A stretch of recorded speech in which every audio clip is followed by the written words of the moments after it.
I'm Johnny Rowland, your host of the Shooting Show, and welcome to this week's program. Friends, it is indeed a real pleasure to be here. Nobody knows what we go through to get these shows on the air, and we do appreciate you being here with us. A lot of things to talk about. We're going to go back in time and view some parts of some earlier shows today, and tomorrow, as this airs the first time on satellite, we'll be having the celebration there in Johnstown, Colorado for Labor Day. Going to be a great time had by all. We're going to have a great celebration of our freedom. You know what, friends? Our freedom is directly tied to the personal and private ownership of firearms. If it weren't for the American citizen having firearms over 200 years ago, there would not be a United States of America. There would not be. If we lose our citizens' rights to own, possess, keep, bear, shoot firearms, our freedom will be lost. We as Americans are the last bastion of individual sovereignty, and that's under great threat here. Did you know that 1 in 32 Americans is now in the criminal justice system, either in jail, on parole, or under awaiting trial? Did you know that 1 in 32? Now, something's wrong with this picture. Our individual liberties are being threatened more than any time previous in this great country. Threatened by the globalists, threatened by the politicians, by the socialists who would run every waking moment of our lives. You know, friends, sometimes you have to stand up. Sometimes you have to go against the grain. Sometimes you have to find a little courage. That's why we're here. We want to inspire people. Hey, it's not just me that has courage. You can too. And it's not just you and I, our neighbors. We stand up, somebody else is going to say, yeah, I believe I'll join them. That's right. Sometimes we have to stand up for what's right. We have to stand up for what our rights are. If we don't do it now, when are we going to do it? We're going to do it later, once we're disarmed, once that the Constitution has no teeth, once the true rulers of this country, the people, have no means left of defending their principle. When are we going to do it? When are we going to do it? Now, friends, it is harder. Being on the air, it's harder than certainly that I tell every week.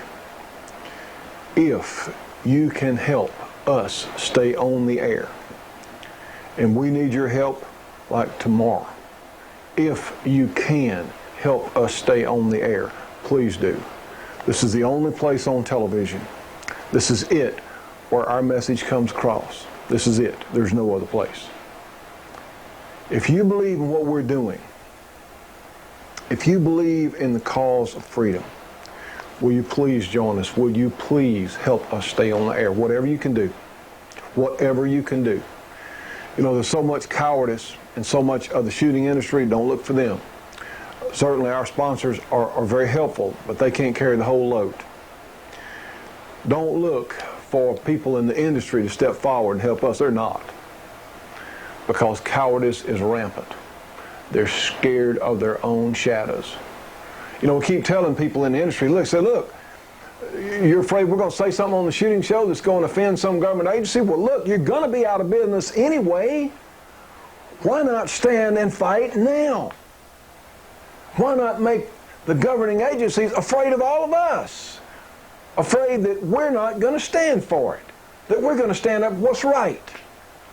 There's more of us than there are of them. We need your help. Our mailing address, 327 Irvin Rowland Road, Doverly, Louisiana, the zip code 71024. We have a lot of things to cover on today's program, friends. I think you're going to enjoy it. Certainly hope so. Stay tuned for more of The Shootin' Show after these important messages. The Shootin' Show will be right back after this break for your local cable company or TV station.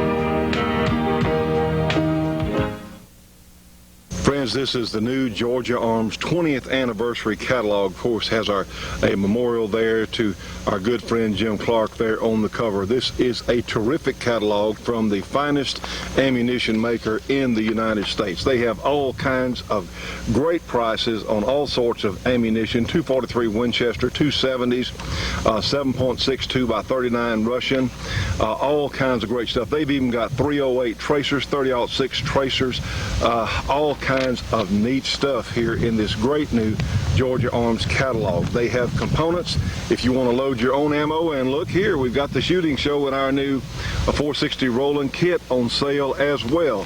Georgia Arms has the best prices for custom grade ammunition that I'm aware of in the United States, and guess what else? They're helping to support our shooting show. Friends, give them a call today. Free phone call, free catalog, 1-800-624-6861, 1-800-624-6861, Georgia Arms, and please remember to tell them that you heard it and saw it here on our program. Now, ladies and gentlemen, we're actually not the Three Musketeers. However, we are on a mission here. You'll recognize our good friend Ron DeLong here on your left, and of course our good friend Bill Lewis here on your right. And gentlemen, we're out here in the midst of the Fun Gun Weekend. It's going great, isn't it? It's wonderful. I wish Frank Dean could have been here to join us. Sure do.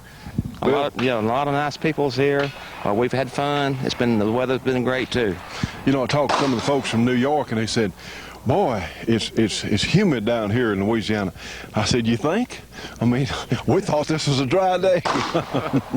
But we have really had such a great time so far. Of course, today, this is Sunday as we're shooting this, and we're looking forward. We're about to go on the radio. We're going to do an interview with Sheriff Jim Wilson, which I don't know where that's going to appear in the program today. But we want to thank everyone, certainly Ron and Bill and everyone that came. We have had a wonderful meet here. Biggest family reunion I've ever been to, huh? We really enjoyed it. It's been wonderful, yes. Well, that's great. Well, let's go on. Let's see what we got to do next, huh? Thank you. Thank you, John. Ladies and gentlemen, we're here at the first of the exhibitions on Saturday at our Fun Gun Weekend. We have Jerry Michalik and his wife, Kay Clark Michalik, who are going to be giving us their fabulous demonstration they're going to do, and I know you're going to enjoy it. Jerry's going to start off a little today. I'm going to warm you up, and then the big boys will come on after me. I guess if I have a claim to fame, besides being Jim Clark's daughter, there's the daddy over there, too. Let me introduce Daddy.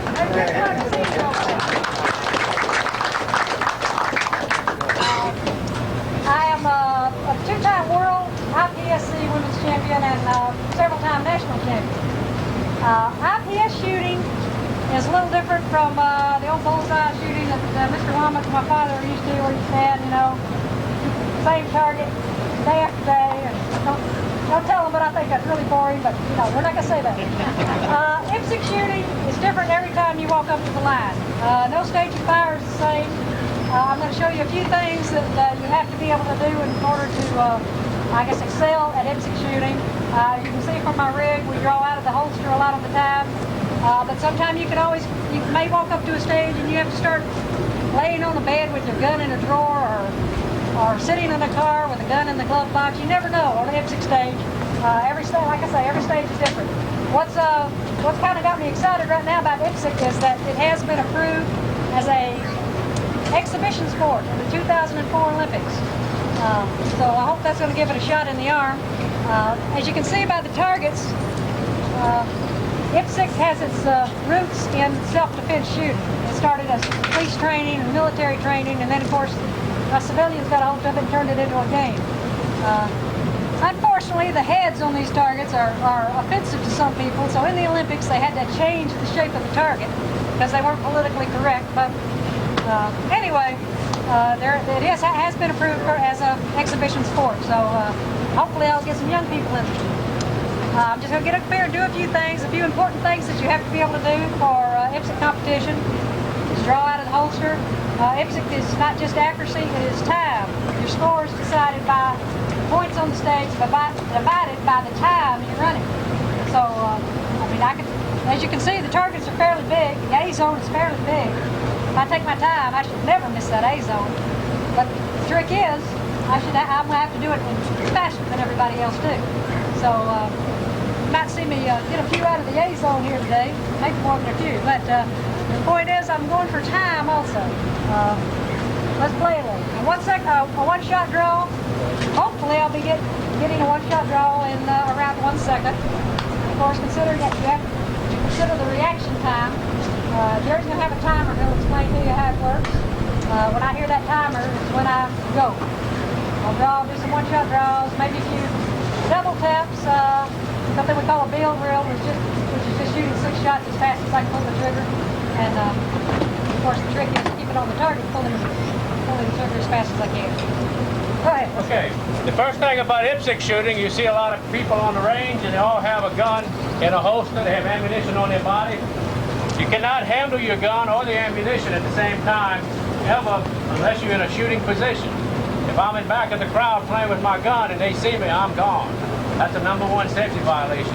It's a very safe sport. We do not tolerate any unsafe gun handling. So as a competitor, Kay will come to the line, gun in a holster, and she'll only load when I give her the load command. And when she finishes the string of fire, she has to unload and show an empty gun. So there's no gunplay. You're not walking around with your buddies looking at your new scope and playing with your magazines. You only pick your gun up out of the holster when it's time to shoot. You clear it, you put it back. So it's a very safe sport. In that respect, they won't tolerate any unsafe gun handling. The timer I have here, as soon as the timer starts to beep, the clock starts to run. It's accurate to within 100th of a second. So I'm going to go ahead and start it and click it. And you can go back and review what I just did. Number 1 was 96 hundredths of a second. And number 2 was 1.39 hundredths of a second. And you can go back and look at the difference of 43 hundredths. So with a timing mechanism like this, you can time everything that you've done. So with that in mind, I'm going to start Kay from the surrender position. I'll give her the command to load and make ready. She'll load her gun, put it in the holster. When her hands are over her shoulders, that's a safe start position. I know she's ready to shoot. And I'll give her the shooter ready, stand by, and the timer. She'll draw and shoot 1 shot. Get started. Okay. The line is safe. You clear the load.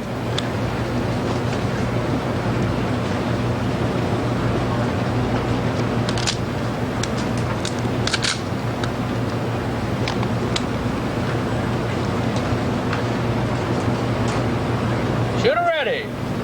Stand by. You got 2 in 1 shot. That's even better. Her reaction time to the first shot was 1.11 hundredths of a second. Let's do it again. Stand by. Got another A hit, 98 hundredths of a second. React and fire 1 shot. One more time. Shooter ready. Stand by. That was 96 hundredths. She had a B zone hit right off to the left. You want to do it? One more time. One more time. Shooter ready. Stand by. And load it. What I like to do for you is just to start off, just draw and shoot 6 rounds on 1 target and see if we can get 6 rounds out in under a second from the first to the last shot.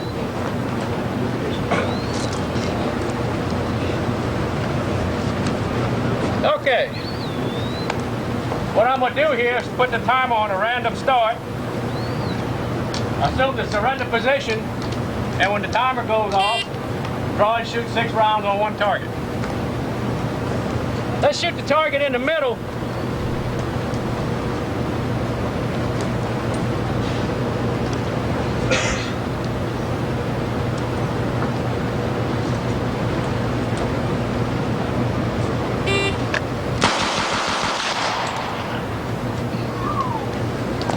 All right. Let's see how long that took. Total time was 186. And the first shot, if I can draw back on number 1 here, was 106. So that was exactly 8/10 of a second from the first to the last shot. What you think? 625 revolver, pretty controlled.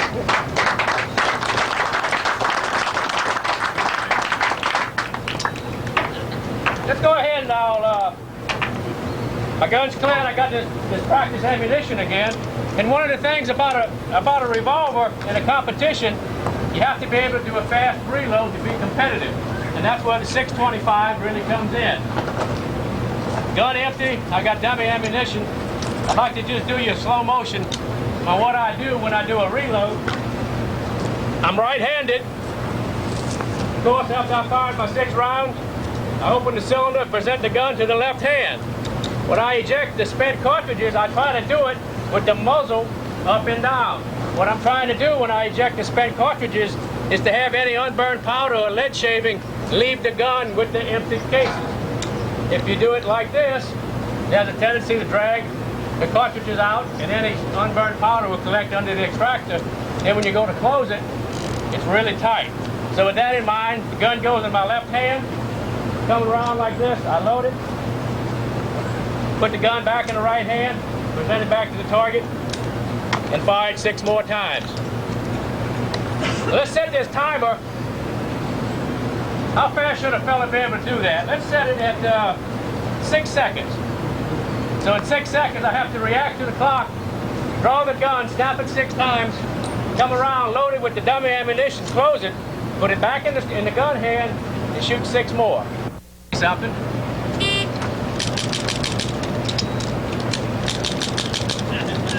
No. We made it. Give you an idea of the moon clip. Now let's see if I can do it with the real thing. First, I'm going to come up with a pretty good excuse. Earlier in the week when I was cleaning up over here, went to start a lawnmower and the lawnmower backfired and pulled the rope through my hand. So I'm a little bit bruised up. Might take me a couple of times to get excited here. Let's see if we can do this in under 6 seconds. That'd be my excuse too. I'd stick to it. I am. If that one doesn't work, your reverse plug can't. Let's shoot the target on the right.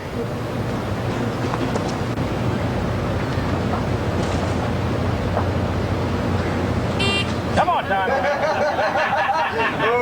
That's how you beat the timer. All right, here we go.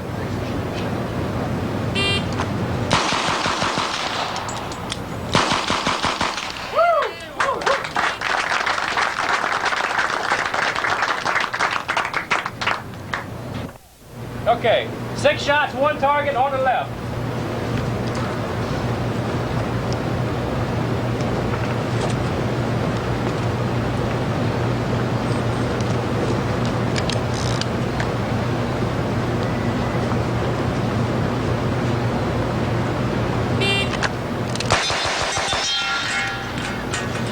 I got a steal behind it. All right, the total time was 2.01 hundredths of a second. What I'll do for you now is to draw and shoot 2 rounds on each of the 3 targets a little bit faster than 2 seconds. So that's going to have to give me about 16 hundredths of a second to move 3 or 4 feet. What you think? Yeah. All right, 2 on each.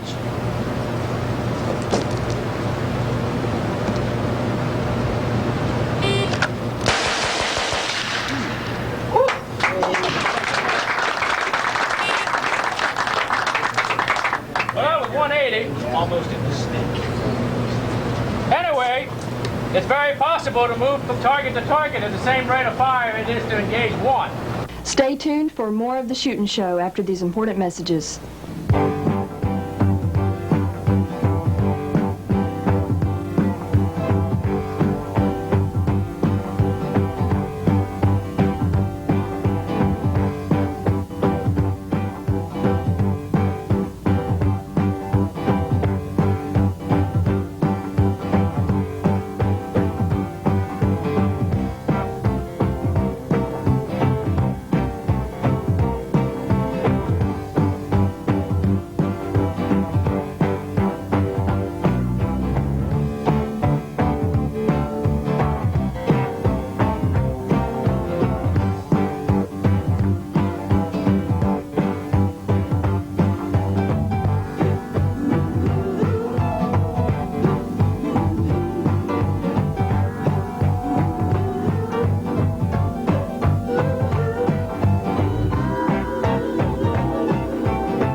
A new medical group has been formed to persuade Americans to throw away their guns.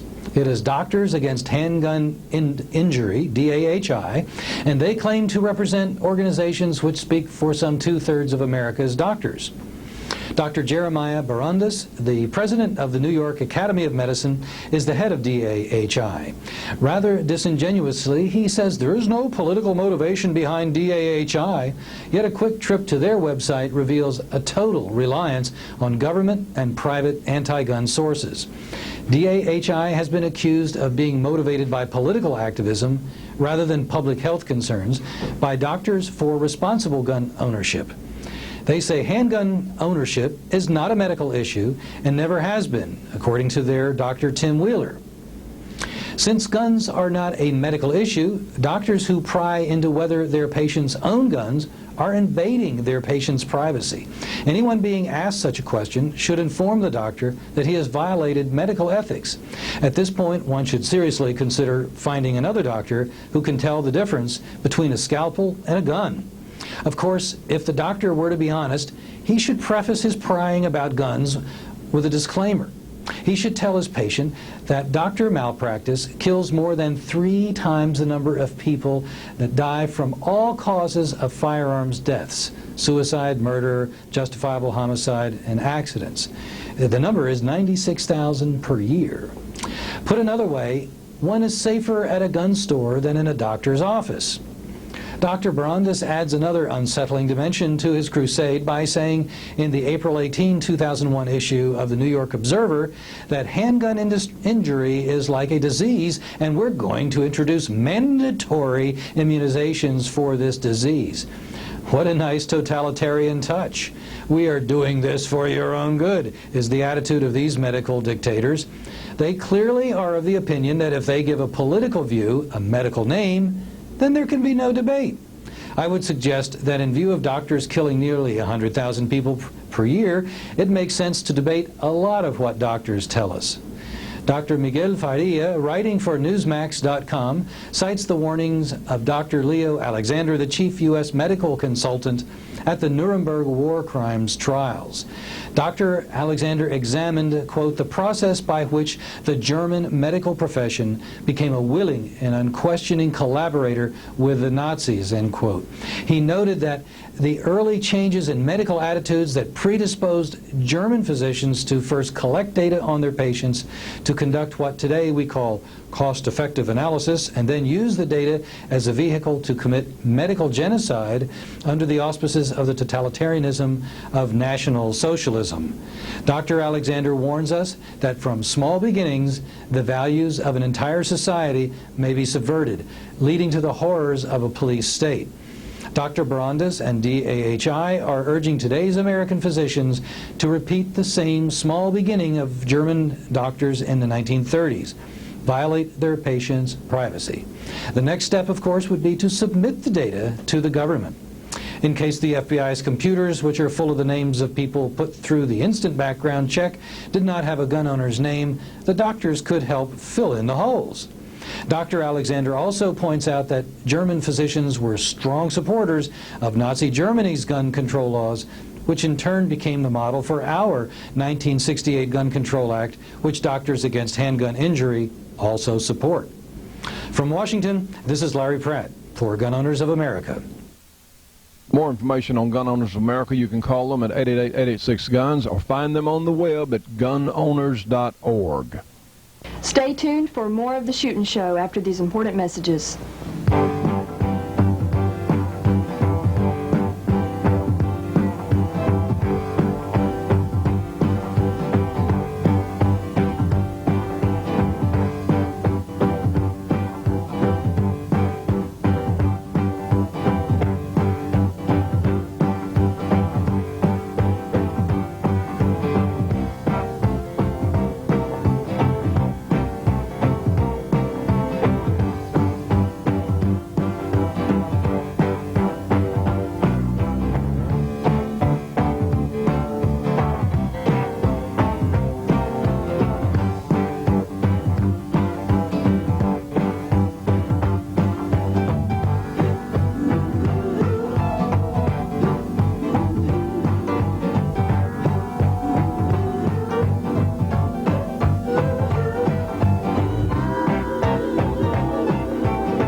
for folding stocks, for pistol grips, for regular stocks, for replacement stocks, for magazine extension tubes for your shotgun, for magazine replacement springs for your shotgun. How about the executive eye scraper, the executive letter opener, all from Choate Machine and Tool when you call for a free catalog.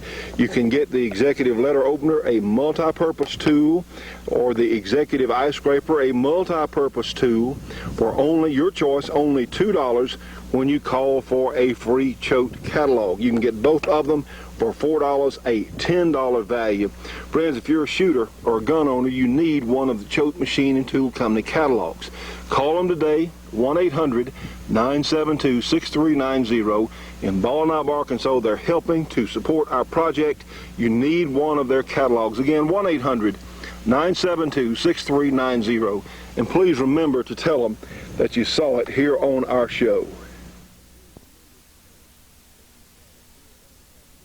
And now for our support group, friends, we have Custom Leatherwork and Saddlery in Denham Springs, Louisiana. We have Brooks Communication out in Albuquerque, New Mexico.